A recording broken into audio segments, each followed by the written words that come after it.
Ah, Magandang gabi sa inyo mga idol. At andito tayo nagluluto ng adobo, baboy.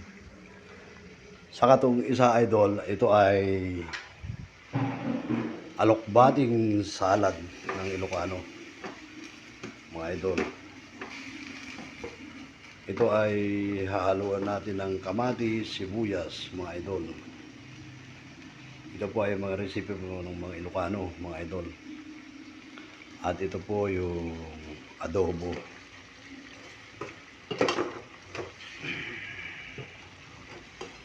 Napakasarap po ng adobo ng Ilocano.